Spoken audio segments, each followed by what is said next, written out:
नमस्कार दोस्तों, आज मैं आपके लिए फिर लेकर आई हूँ एक लाचार पिता की दर्द भरी कहानी को पूरी सुनकर अंत में अपनी राय हमें कमेंट में ज़रूर बताइएगा। आइए कहानी को शुरू करते हैं। निशा काम निपटा कर बैठी ही थी कि फ़ोन की घंटी बजने लगी। मेरठ से बिमला चाची का फ़ोन था। बिटिया, अपने बाबूजी को आकर ले जाओ यहाँ से।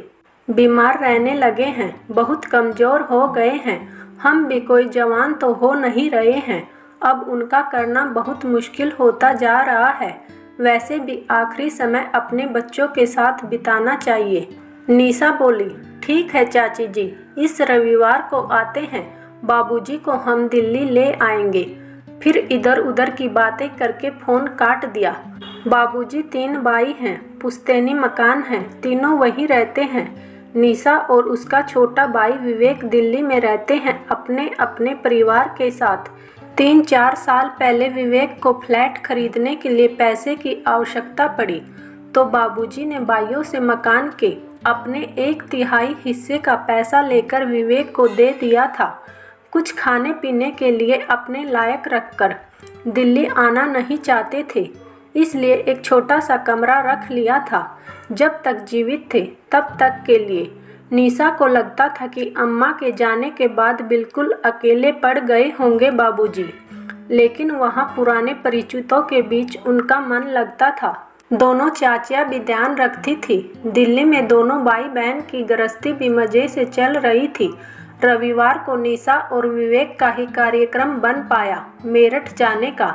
निशा के पति अमित एक व्यस्त डॉक्टर हैं। महीनों की लाखों की कमाई है उनकी। उनका इस तरह से छुट्टी लेकर निकलना बहुत मुश्किल है। मरीजों की बीमारी न रविवार देखती है न सोमवार। विवेक की पत्नी रेनू की अपनी जिंदगी है। उच्च वर्गीय परिवारों में उठना बैठना है उसका। इस तरह के छोटे मोटे पारिवारिक पछड़ों में पड़ना उसे पसंद नहीं। रास्ते पर निशा को लगा विवेक कुछ अनमना गुमसुम सा बैठा है। वह बोली, इतना परेशान मत हो, ऐसी कोई चिंता की बात नहीं है। उम्र हो रही है, थोड़े कमज़ोर हो गए हैं, ठीक हो जाएंगे। विवेक चीखते हुए बोला, अच्छा खासा चल रहा था, पता नहीं चाची जी को ऐसी क्या मुसीबत आ गई। 2-4 साल और रख लेती तो। अब तो मकानों के दाम आसमान छू रहे हैं।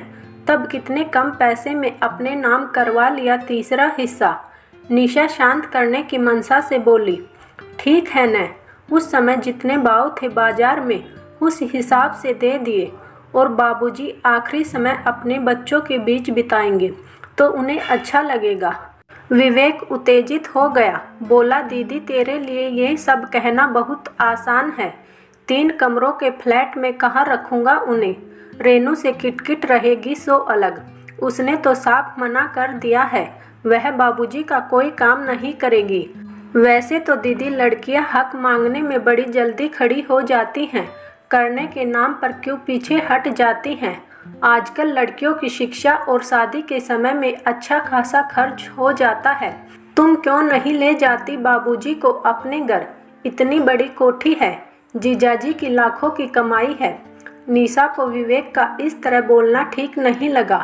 पैसा लेते हुए कैसा वादा कर रहा था बाबूजी से, आपको किसी भी वस्तु की आवश्यकता हो आप निसंकोच फ़ोन कर देना, मैं तुरंत लेकर आ जाऊंगा। बस इस समय थोड़ा हाथ तंग है। नाम मात्र पैसे छोड़े थे बाबूजी के पास, और फिर कभी फटका भी नहीं उनकी सुध लेने। निशा, तुम चिंता मत करो, मैं ले जाऊंगी बाबूजी को अपने घर। सही है, उसे क्या परेशानी, इतना बड़ा घर, फिर पति रात दिन मरीजों की सेवा करते हैं। एक पिता तुल्य ससुर को आसरा तो दे ही सकते हैं। बाबूजी को देखकर उसकी आंखें भर आई। इतने दुबले और बेबस दिख रहे थे। गले लगते हुए बोले, पहले फ़ोन करवा देती, पहले लेने आ जाती। बाबूजी बोले, तुम्हारी अपनी जिंदगी है, क्या परेशान करता। वैसे भी दिल्ली में बिल्कुल तुम लोगों पर आश्रित हो जाऊंगा। रात को डॉक्टर साहब बहुत देर से आए, तब तक पिता और बच्चे सो चुके थे। खाना खाने के बाद सुकून से बैठते हुए निशा ने डॉक्टर साहब से कहा, बाबूजी को मैं यहाँ ले आई हूँ। विवेक का घर बहुत छोटा है, उसे उन्हें रखने में थोड़ी परेशानी होती। अमित के एकदम तेवर बदल गई। वह सख्त लहजे में बोला, यहाँ ले आई हूँ से क्या मतलब है तुम्हारा? तुम्हारे पिताजी तुम्हारे भाई की जिम्मेदारी है। मैंने बड़ा घर वृद्धाश्रम खोलने के लिए नहीं लिया था, अपने रहने के लिए लिया था। जायदाद के पैसे हड़पते हुए नहीं सोचा था साले साहब ने कि पिता की करनी भी पड़ेगी। रात दिन मेहनत करके पैसा कमाता हूँ, फालतू लुटाने के लिए नहीं है मेरे पास। पति के इस रूप से अनभिज्ञ थी निशा। रात दिन मरीजों की सेवा करते हो, मेरे पिता के लिए क्या आपके घर और दिल में इतना सा भी स्थान नहीं है? अमित के चेहरे की नसें तनी हुई थी। वह लगभग चीखते हुए बोला, मरीज बीमार पड़ता है, पैसा देता है ठीक होने के लिए। मैं इलाज करता हूँ, पैसे लेता हूँ। यह व्यापारिक समझौता है, इसमें सेवा जैसा कुछ नहीं है। यह मेरा काम है, मेरी रोजी रोटी है। बेहतर होगा तुम 1-2 दिन में अपने पिता को विवेक के घर छोड़ आओ। निशा को अपने कानों पर विश्वास नहीं हो रहा था। जिस पति की वह इतनी इज्जत करती है, वह ऐसा बोल सकते हैं? क्यों उसने अपने भाई और पति पर इतना विश्वास किया? क्यों उसने शुरू से ही एक एक पैसे का हिसाब नहीं रखा? अच्छी खासी नौकरी करती थी। पहले पुत्र के जन्म पर अमित ने यह कहकर छुड़वा दी कि मैं इतना कमाता हूँ, तुम्हें नौकरी करने की क्या आवश्यकता है? तुम्हें किसी चीज़ की कमी नहीं रहेगी। आराम से घर रहकर बच्चों की देखभाल करो। आज अगर नौकरी कर रही होती तो अलग से कुछ पैसे होते उसके पास, या 10 साल से घर में सारा दिन काम करने के बदले में पैसे की मांग करती तो इतने तो हो ही जाते कि पिताजी की देखभाल अपने दम पर कर पाती। कहने को तो हर महीने बैंक में उसके नाम के खाते में पैसे जमा होते हैं, लेकिन उन्हें खर्च करने की बिना पूछे उसे इजाज़त नहीं थी। भाई से भी मन कर रहा था कह दे, शादी में जो खर्च हुआ था वह निकाल कर जो बचता है उसका आधा आधा कर दे। कम से कम पिता इज्जत से तो जी पाएंगे। पति और भाई दोनों को पंक्ति में खड़ा करके बहुत से सवाल करने का मन कर रहा था। जानती थी जवाब कुछ न कुछ तो अवश्य होंगे, लेकिन इन सवाल जवाब में रिश्तों की परतें दर परतें उखड़ जाएंगी और जो नग्नता सामने आएगी उसके बाद रिश्ते ढोने मुश्किल हो जाएंगे।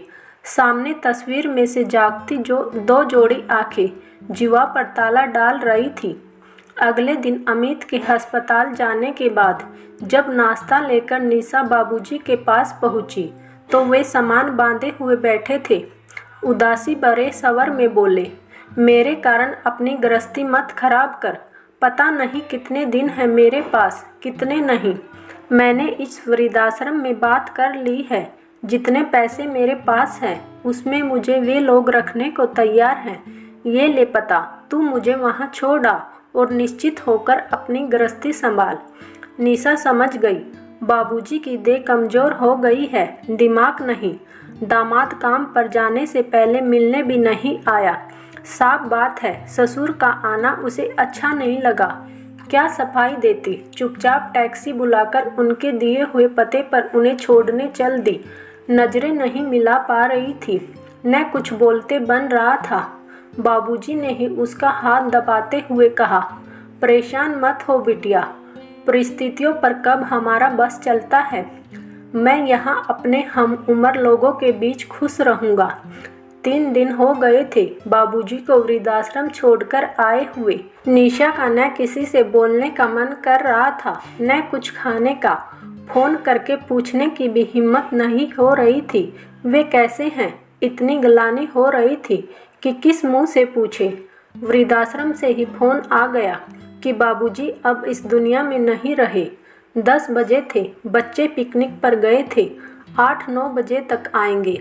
अमित तो आते ही 10 बजे तक हैं। किसी की भी दिनचर्या पर कोई असर नहीं पड़ेगा, किसी को सूचना भी क्या देना। विवेक ऑफिस चला गया होगा, बेकार छुट्टी लेनी पड़ेगी। रास्ते भर अविरल अश्रुधारा बहती रही।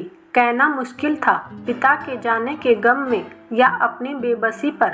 आखिरी समय पर पिता के लिए कुछ नहीं कर पाई।